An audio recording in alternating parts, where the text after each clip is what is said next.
करते हो कि नहीं करते? दोपहर में सो लिया, उसको विश्राम हो गया, रात्रि में सो लिया, विश्राम हो गया? नहीं, वो विश्राम ही नहीं है। विश्राम क्या है महाराज? विश्राम वो है, परिवार और समाज के विष को पीने के बाद भी व्यक्ति अगर राम राम कर रहा है तो वह विश्राम की स्थिति में है, वही सचेत रूप से विश्राम कर रहा है यदि वह राम का नाम ले रहा है। दो उदाहरण आप दर्शन करिए।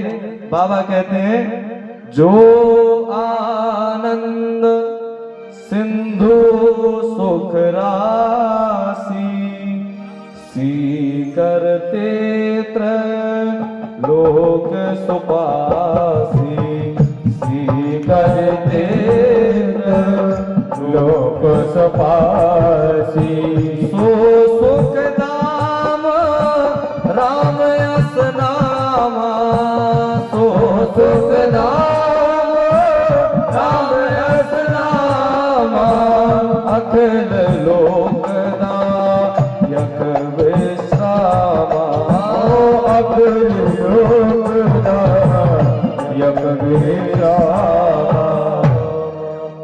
जब भगवान का जन्म हुआ तो गुरु वशिष्ठ भगवान का नामकरण संस्कार करने आए, तो उनने नाम क्या रखा?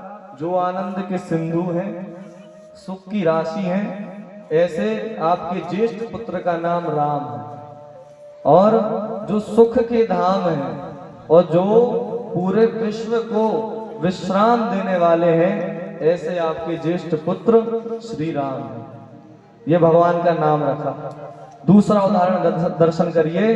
जब भगवान पूरी लीला अपनी संवरण कर लिए, तब अंत में गोस्वामी तुलसीदास जी महाराज कहते हैं कि जो भगवान लवलेश मात्र जाकी कृपा लवलेश ते मति मंद तुलदास हूँ, जाकी कृपा लवलेश ते मति मंद तुलसी दास हूँ, जाकी कृपा लवलेश ते मति मंद तुलसी दास हूँ।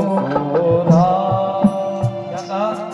जाकी कृपा लवलेश, केवल लवलेश मात्र से कृपा से भगवान की कृपा इतनी जीव पर हो जाए और जीव सुखधाम विश्राम को प्राप्त कर ले, ऐसे भगवान श्री राम। अंत में कहा, पहले भी नहीं कहा कि पहले कहा हो, ना तो बालकांड में कहा, ना अयोध्या कांड में कहा, ना तो अरण्य कांड में कहा, ना किष्किंधा कांड में कहा, ना सुंदर कांड में कहा, ना तो लंका कांड में कहा, उत्तर कांड के अंत में कहा। क्या कहा? सोरा। अंत में कहा कि भगवान के समान कोई और प्रभु है ही नहीं, और मैं तुलसी कहता हूं कि मेरे भगवान के समान और कोई